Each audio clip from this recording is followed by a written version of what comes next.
മനസ്സങ്ങൾ ഇങ്ങനെ ഇരുന്ന് തരണോ? കൊറേ നേരമായല്ലോ അപ്പൊ അത്. ഇമ്മാന്റെ ആധാർ കാർഡ് എന്തോ ഒരു ആവശ്യത്തിന് ഞാൻ ഇങ്ങോട്ട് കൊടുന്നിരുന്നു, അത് തരികയാണ് ഞാൻ. എന്തിനാ ഇപ്പൊ നിങ്ങൾക്ക് ഇമ്മാന്റെ ആധാർ കാർഡ്? ഇമ്മ മരിച്ചിട്ട് നബീസോ 2 ദിവസം ആയില്ലേ. ആ ആധാർ കാർഡ് എറ്റേ അച്ചയിലൊന്ന് പോയിക്കാണ്ടേ ആ മരിച്ച സർട്ടിഫിക്കറ്റ് ഒന്ന് ഉണ്ടാക്കണം, അതിനാണ്. പിന്നെ അത് ഉണ്ടാക്കലുണ്ടാവൂല. അത് നേരം വൈകിയാലേ പിന്നെ മരിച്ചീര് പങ്കെടുത്ത ആൾക്കാരെയും പഞ്ചായത്തിന്റെ സെക്രട്ടറി അങ്ങനെ ആരൊക്കെ ഒപ്പിട്ട് കുറെ പണിയെടുക്കണം. അപ്പൊ അത് ആദ്യം തന്നെ ചെജ്ജാച്ചിട്ട് ഞാൻ അത് തെരഞ്ഞു നോക്കിയതാണ്. അത് നിങ്ങൾ പറഞ്ഞത് ശരി തന്നെയാണ്. അത് വേറെ ശരിയാക്കി കളി. എത്തപ്പോ നിങ്ങൾ ഇങ്ങനെ ഇരിക്കും? നിങ്ങൾ ആ മൈരവിക്ക് ആ ചീരിഞ്ഞേറ്റ് പോകാന്നല്ലാതെ പള്ളിക്കൊന്നും നിങ്ങൾ ഇറങ്ങണില്ലല്ലോ. എല്ലാ വത്തിനും നിങ്ങൾ പള്ളിക്കൊക്കെ പോയിരുന്നതാണല്ലോ. അത് ഇജ്ജ് പറഞ്ഞത് ശരി തന്നെയാണ് നബീസോ. എന്നോട് പള്ളിക്കന്ന് ഉസ്താദും ചോദിച്ചിരുന്നു ഈ വർത്താനം. ഒന്നും ഉണ്ടായിട്ടല്ല, കുഞ്ഞുട്ടിന്റെ പേരന്റെ മരത്ത് കൂടെ അല്ലാണ്ട് പോകേണ്ടത്. അതിൽ കൂടെയാണ് പോകുമ്പോ അമ്മ മിറ്റത്ത് നിന്നെ വിളിച്ചിട്ടുണ്ടെന്നൊക്കെ ഒരു തോന്നലിച്ച് വരികയാണ്. വല്ലാത്തൊരു വേദനയാണ് അതിൽക്കൂടെയാണ് പോകുമ്പോ മനസ്സിന്. അതാണ് ഞാൻ ഒന്ന് പുറത്തേക്ക് ഇറങ്ങാതെ ഇവിടെ തന്നെ ഇങ്ങനെ ഇരിക്കേണ്ടത്. നിങ്ങൾ ഇങ്ങനെ വിഷമിച്ചിരുന്നിട്ടൊന്നും കാര്യമില്ല. മരണം എല്ലാവർക്കും ഉള്ളതല്ലേ. നമ്മൾ നല്ലോ നോക്കിക്കോണം ഉമ്മാനെ.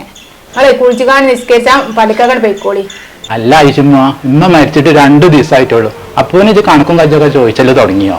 ഞാൻ കണക്ക് പറയല്ല കുഞ്ഞുട്ടിയെ. ഉമ്മ ഒരുക്കൂട്ടിയൊക്കെ ആയൊക്കെ കുറച്ചുണ്ടായിരുന്നു മുന്നൊക്കെ. അതൊക്കെ ബാക്കി ഉണ്ടോ വെച്ചിട്ട് ചോദിച്ചതാണ്. എന്ത് പൈസ ഒരുക്കൂട്ടി വെച്ചത്? അതൊന്നുമില്ല, അതൊക്കെ ആസ്പത്രിയിൽ ചെലവായില്ലേ. ഈ എന്തോ കുറച്ച് ചില്ലറ അവിടെ ഇരിക്കുന്നുണ്ട്.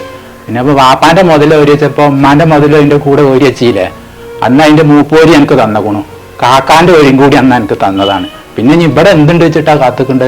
കിട്ടാൻ വേണ്ടിട്ട് ചോദിച്ചല്ല, തരാനുള്ളതൊക്കെ തന്നിക്കണ്. അതുകൊണ്ട് പറയല്ല. ഇമ്മാന്റെ ചിറ്റു അറിഞ്ഞാളൊക്കെ ഉണ്ടായിരുന്നില്ലേ, അതിണ്ടോ? അതേ കാട്ടിക്കണങ്ങള്. ചിറ്റു അറിഞ്ഞാളൊക്കെ ഇവിടെ അലമാറിയിൽ ഇരിക്കുന്നുണ്ട്. ഞാൻ ഒന്നും കാട്ടിയിട്ടില്ല. കാക്കാനെ ഏൽപ്പിച്ചണമെന്നാ വിചാരിച്ചിട്ടുണ്ടത്. ഇനിയിപ്പൊ അതിന് എനിക്ക് എന്തേലും ആണോ? ഒട്ടും വേണ്ട. നിങ്ങൾ ഉമ്മാന്റെ പരിപാടി ഉസാറാക്കി നിങ്ങൾ 2ആളും കൂടി നടത്തിയാൽ മതി. പിന്നെ ഒരു കാര്യം കേട്ടോ കുഞ്ഞുട്ടിയെ, നിങ്ങൾ എത്ര പരിപാടി നടത്തുകയാണെങ്കിൽ അളിയാൻകാരൊന്ന് വിവരം അറിയിച്ചോണ്ടോ. ഇന്നെ വിളിച്ച് പറഞ്ഞില്ലെങ്കിലും വേണ്ടിയില്ല. അളിയാന്റെ സ്വഭാവം ഞങ്ങൾക്ക് 2ആൾക്കും അറിയാം. അതുകൊണ്ടേ നിങ്ങളോട് 2ആളോടും പറയാതെ ഇവിടെ ഒരു പരിപാടിയും നടത്തൂല.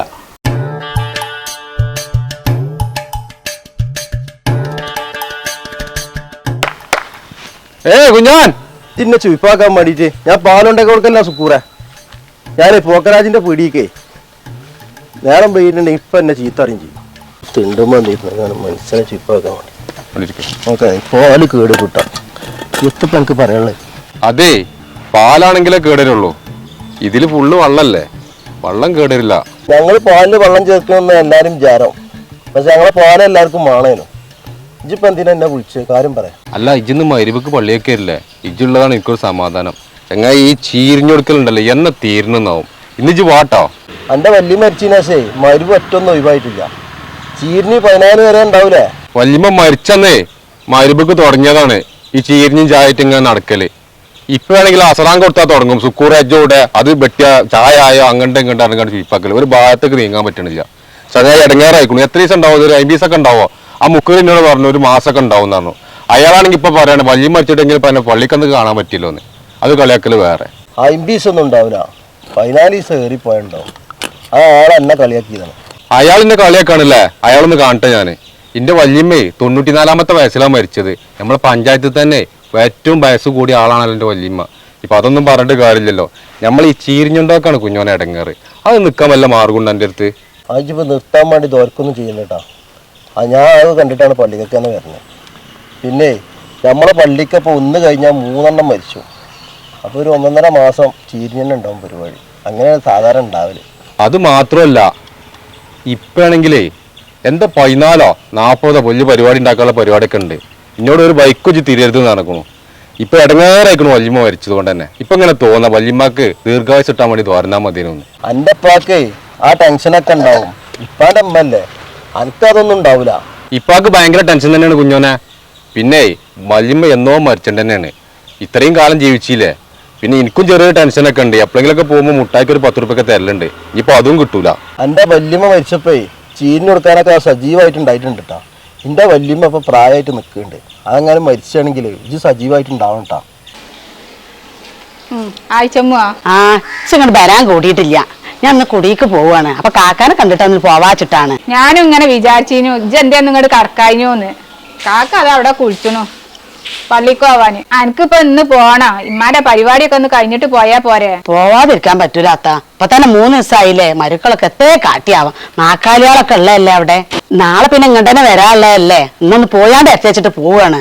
എത്തൊക്കെ ആഴ്ച ഇജ്ജിപ്പോ ഈ പറയേണ്ടത്? ഇജ്ജിപ്പോ ഇനിയിപ്പോ ഈ പരിപാടിയൊക്കെ ഇട്ടിറങ്ങാണ്ട് പോവുക, ഇവിടെ ഇതൊക്കെ ഒന്ന് ആക്കി വെച്ച ഒരാള് വേണ്ടേ? പോയാണ്ടാക്ക നാളെ തന്നെ ഞാൻ വരും.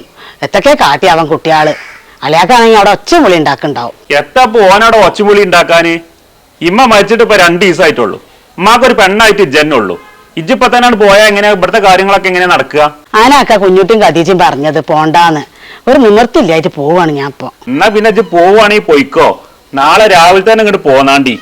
ഉമ്മാന്റെ ഈ പരിപാടികളൊക്കെ ഞമ്മക്ക് 3 ആൾ കൂടി കൂടിക്കാണ്ടേ തീരുമാനിച്ചണം. പിന്നെ അന്റെ അടുത്ത് പോവാൻ കാര്യമൊന്നും ഉണ്ടാവില്ലേ കാരം. ഇജ്ജ് പോകുമ്പോഴേ നബീസൂന്റെ അടുത്ത് നിന്ന് മേടിച്ചോണ്ടി പൈസ. പിന്നെ ഇപ്പൊ എന്താ ഒരു കാര്യം കൂടി ഇപ്പൊ ഞാൻ എന്നോട് പറയണമെന്ന് വിചാരിച്ചിരുന്നല്ലോ. അളിയാനോട് പറഞ്ഞാണ്ടി, ഞാൻ ഒന്ന് വിളിച്ചു പറഞ്ഞോണ്ട് നിങ്ങൾ 2 ആളും കൂടി നാളെ രാവിലെ പോന്നാണ്ടി. പിന്നെ ചോറ് വെച്ചിട്ട് പോവാൻ എനിക്ക്. ഞാൻ ചോറ് വെച്ചാ നിക്കല്ലാക്ക, ഞാൻ പോട്ടെ. ഇനി ബാക്കി കാര്യങ്ങളൊക്കെ നാളെ പറയാം. ഓയ് അസ്സലാമലൈക്കും. വലൈക്കും സലാം. ഞാൻ ഉള്ളിൽ നിന്ന് കാണാനില്ല. എത്തപ്പോ ഇന്നിപ്പോ ഇങ്ങനെ ഭക്തനൊക്കെ ഉണ്ടല്ലോ. ഇതിന് ഇറക്കിപ്പോ ഒന്നിങ്ങനെ 3-4 ദിവസം ഒന്നും കാണാതായി ഭക്തനെ. അതാണ് ചോദിച്ചത്. മഗ്‌രിബിക്ക് മാത്രം വന്നിക്കാണ്ട് പോകണുണ്ടോ? അതിപ്പോ 2 ദിവസമല്ല കാണാതായിട്ടുള്ളൂ. ഇമ്മ മച്ചിനാസേ ഞാൻ വല്ലാതെ അങ്ങാടിയാക്കും പള്ളിക്കാക്കും കൊണ്ട് ഇറങ്ങലില്ല. ആ പഠിക്കൂടിയേ ഇങ്ങോട്ട് പോരാൻ വെച്ച, അതുകൊണ്ടാണ് ഞാൻ ഇങ്ങോട്ട് ഇറങ്ങാത്തത്. ശരിയാണ്, അത് ഞാൻ അത്രാണ്ട് ഓർത്തില്ല. അതെന്നടാ ഇമ്മാനേ മനസ്സൊന്നും ഇങ്ങനെ പോവല്ല. പെണ്ണുങ്ങളിപ്പോൾ ഈ വർത്താനം പറഞ്ഞിട്ടുള്ളൂ നിങ്ങൾ പള്ളിക്കാക്കും അങ്ങാടിക്കും ഒന്നും ഇറങ്ങലില്ലാന്ന്. പോരാളുള്ളതേ എൻ്റെ അന്ത്രോൻ്റെ പെൻ്റെ അമ്മരത്ത് കൂടിയല്ലേ. ഇമ്മ ഉണ്ടായിരുന്ന പെരല്ലേ എന്നില്ലപ്പോൾ അവിടെ.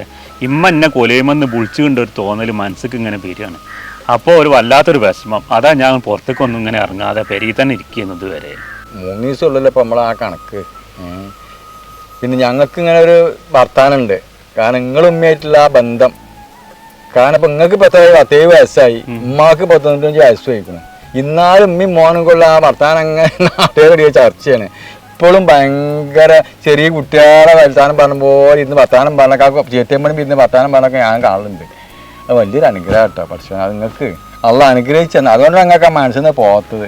എൻ്റെ അമ്മേ മരിച്ചിൻ്റെ 2 ദിവസം മുന്നേ ആ കൊലയുമ ഇരുന്ന് കാണ്ടേ കുട്ടികളോട് പറയും പോലെ എന്നോട് ഓരോ വർത്താനങ്ങൾ പറയേണ്ടത്.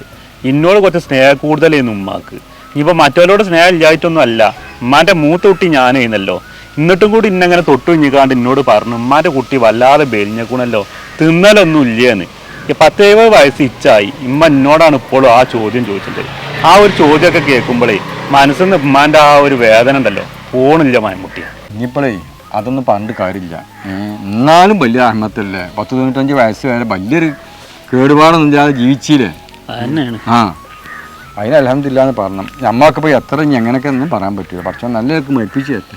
ആമീ മായ കണ്ട് പെയ്താരപ്പം ഈ റംബൂട്ടാനൊക്കെ കേടന്ന് പോകണല്ലോ. കുട്ടികൾക്ക് തിന്നാൻ കിട്ടൂല എന്നാ തോന്നുന്നുണ്ട്. ഇതൊന്ന് മരുന്ന് എന്തെങ്കിലും ഉണ്ടോ അടിച്ചാനാവും. ആ സുക്കൂറിനോടൊന്ന് കൊണ്ടുവരാൻ പറയണത്.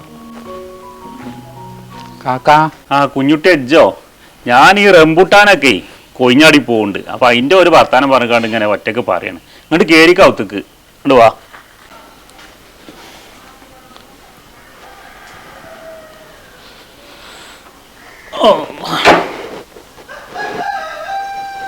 ആഴ്ചമ്മ ഇപ്പൊ പോയടാ. ഓള് പോയല്ലോ, ഇവിടേക്ക് വന്നില്ലേ. പിന്നെ ഓള് കുറച്ച് കാര്യങ്ങൾ എന്നോട് പറഞ്ഞു, അതും കൂടി പറയിച്ചിട്ടപ്പോൾ ഞാൻ പോകുന്നത്. ഉമ്മാൻ്റെ ആ ചിറ്റും അരിഞ്ഞാളും ഉണ്ടല്ലോ അവിടെ, അതിപ്പോൾ എന്തേ കാട്ടിന്നൊക്കെ ചോദിച്ചു ഓളിനോട്. ഞാൻ പറഞ്ഞു അത് ഇവിടെ ഇരിക്കുന്നുണ്ട്, കാക്കാനോട് ചോദിച്ചിട്ട് എന്താ വെച്ചാൽ ചെയ്യാന്നൊക്കെ പറഞ്ഞേക്കണു. ഓള അങ്ങനെയൊക്കെ ചോദിച്ചോ? ഇവിടെ വന്നീന്നു. അതിനെ പറ്റിയൊന്നും ഇന്നോടൊന്നും പറഞ്ഞിട്ടൊന്നുമില്ല. മൂപ്പൂരിയൊക്കെ ഓൾക്ക് കൊടുത്തേക്കണില്ല കുഞ്ഞുട്ടിയെ. ഇനിയിപ്പോ എത്താ ഇതിനൊരു കണക്ക് അറിയാന്. ഇത് ഇനിയിപ്പോ നമ്മൾ 3 ആൾ ഓരിയൊക്കെ ഒന്നും വേണ്ട. അത് നമുക്ക് അത് വിറ്റിക്കാണ്ടേ എത്ര കായ് കിട്ടുന്നുണ്ട് വെച്ചാലേ അത് എത്തിയും കുട്ടിയാക്കാൻ കൊടുക്കാം. അത് എന്താ ചെജ്ജനാണ് ചെയ്താണ്ടി. ഞാൻ ആഴ്ചമ്മൂനോട് തന്നെ പറഞ്ഞത്, കാക്കാനോട് ചോദിച്ചിട്ട് എന്തെങ്കിലും തീരുമാനം എടുത്താൽ ചെയ്യാന്ന്. പിന്നെ ഉമ്മ മരിച്ചതിന് ശേഷങ്ങളാണ് പിന്നെ കണ്ടിട്ടില്ലല്ലോ, എന്താണ് വരാത്തത്? ഞാനേ ഒന്നും അല്ലടാണ്ട് വരാത്തത്. ഇമ്മ മരിച്ചിനേ ആ മുറികൾ നോക്കാനിച്ച് വെച്ച, അതുകൊണ്ട് ഞാൻ കയറി വരാത്തത്, അല്ലാതെ ഒന്നും ഉണ്ടായിട്ടല്ല.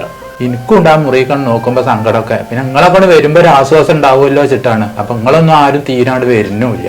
നമ്മളിഞ്ഞിപ്പേ ആ വേദനയും പേറി നടന്നിട്ടൊന്നും കാര്യമില്ല. ഉമ്മാനൊക്കെ നമ്മൾ നല്ലോണം നോക്കിക്കും. 94 വയസ്സ് വരെ നമ്മളമ്മ ജീവിച്ചേക്കും. നമ്മളെ പെണ്ണുങ്ങളോട് പോലെ നല്ലോ നോക്കിക്കുന്നു. ആ ഒരു സങ്കടമൊന്നും ഞമ്മക്ക് ഉണ്ടാവില്ല. ഇമ്മി നമ്മളീ ഇടങ്ങാറാക്കിയിട്ടില്ല. ഇമ്മി നമ്മളായ കാലത്തൊക്കെ നല്ലോ നോക്കി ചെയ്തേക്കുന്നു. ഇപ്പല്ലാത്ത ആ കുറവേ അറിയിച്ചാതെ നമ്മളമ്മ നമ്മളെ വളർത്തിക്കേണ്ടത്. ആ ഒരു പരിഗണനയെ നമ്മളെ അമ്മക്കും കൊടുത്തേക്കണം. ആ വേദന ഒന്നും ഏതായാലും മനസ്സുകൊണ്ടില്ല ഞമ്മക്ക്. ഞാൻ എന്നാലേ അതാ കോട്ടക്കേ അപ്പൊ അയ്യ പൊന്നൊക്കെ എടുക്കുന്ന അവിടെ കൊണ്ടേ കൊടുത്തുക്കാണ്ടേ ആ പൈസ ആയിട്ട് ഇങ്ങോട്ട് വരാം. നമുക്ക് രണ്ടാക്കും കൂടി അത് എവിടെ വെച്ചാൽ കൊണ്ടേ കൊടുക്കട്ടാ. അതെ, ഞമ്മക്ക് അങ്ങനെ ചെജ്ജ. പിന്നെ ആൾക്കാർ കൊടുക്കുന്ന ചീരിന് ഇനിയിപ്പടെ കുറച്ച് ഇരിക്കണില്ലേ, ഞങ്ങൾക്ക് തേഞ്ഞിട്ട് ചെയ്ത് കുറച്ചുകൂടി വാങ്ങിയിട്ടേ 14 കച്ചവടം ഞമ്മക്ക് പള്ളിക്കൊക്കെ കൊണ്ടുപോകണം. ആ മരിപ്പിന് അസർക്ക് ഞാൻ സുക്കൂറിനെ പറഞ്ഞാണ് പറഞ്ഞേക്കേണ്ടത്. എന്റെ ചെക്കനെയും ഓനും കൂടി കൂട്ടിക്കാണ്ടേ അതൊക്കെ ഒന്ന് വെട്ടിക്കാണ്ട് ഒരു കവറിലാക്കിക്കാണ്ടി. നമുക്കിപ്പോ 7 14 വലുതാക്കി കഴിച്ചിട്ടുണ്ട്. പരിപാടി ഞമ്മക്കേ 7 തന്നെ കഴിച്ച മുസാഫും പെട്ടി ഇപ്പൊ പള്ളിത്തോട്ടൊന്നും ഇപ്പൊ അന്ന് എടുക്കൂലേ. അന്ന് ആ മോലേറ്റാളോട് എല്ലാരോടും വരാൻ പറഞ്ഞിക്കാണ്ടേ കുറച്ച് വലിയ പരിപാടി ആക്കിക്കാണ്ടാണ് കഴിച്ച. അങ്ങനെ പോരെ. എന്നാ നമുക്കേ നമ്മുടെ അയൽവാസികളോട് കുടുംബത്തിലൊക്കെ ഒന്ന് പറഞ്ഞിക്കാണ്ടേ നടത്തന്ന അങ്ങനെ തന്നെ ആയിക്കോട്ടെ. എന്നാ 7 തന്നെ ആയിക്കോട്ടെ. ഇമ്മേ അന്റെ തന്നെ നിന്നീന കാരണേ ഞാൻ അങ്ങോട്ട് വിളിച്ചായിട്ടൊന്നും അല്ല. ഞമ്മളെ ഇപ്പേ ജീവിച്ചേ ആ പെരയിൽ തന്നെ ഉമ്മാക്ക് മരിച്ചോളം നിൽക്കണം എന്ന് ഉമ്മാന്റെ ഒരു ആഗ്രഹമായിരുന്നു. അതുകൊണ്ടാണ് ഉമ്മ എൻ്റെ അടുത്തേക്ക് പോരാഞ്ഞത്. എന്നാലും ഞാനേ ഇമ്മാന്റെ അടുത്തേക്ക് അറിഞ്ഞാണ്ടേ 2 നേരം ഞാൻ അവിടെ വന്നിരുന്നു. ഇനിയിപ്പോ അങ്ങോട്ട് വരുമ്പോഴേ വല്ലാത്തൊരു വിഷമാണ് മനസ്സിന്. അന്നോടൊരു പണി പറഞ്ഞാൽ ഇത് കേൾക്കൂല. പറഞ്ഞീനാണെങ്കിലും അത് തർക്കുത്തരുള്ളൂ പറയാ. അന്നെ കൊണ്ട് ഞാൻ ഇറങ്ങാറിക്കണോ? എത്ര നബീസ് നിങ്ങൾ രണ്ടാളും കൂടെ പെടുന്ന ഒച്ചപ്പാടുണ്ടാക്കുന്നുണ്ട്. ആ കുഞ്ഞുട്ടി ഞാൻ അവിടെ വർത്താനം പറയുന്നു. എത്ര സംഗതി? ഓനോട് ഞാനേ കൊറേ ദിവസമായി റേഷൻ പിടിയിലൊന്ന് പോയി വരാൻ പറഞ്ഞിട്ട് ഇതുവരെ ഓൻ പോയിട്ടില്ല. മാസം കജ്ജാനായിക്കണു. ഓനോട് ഞാനൊരു കാര്യം പറഞ്ഞ ഓ എന്റെ തലയിൽ കേറും.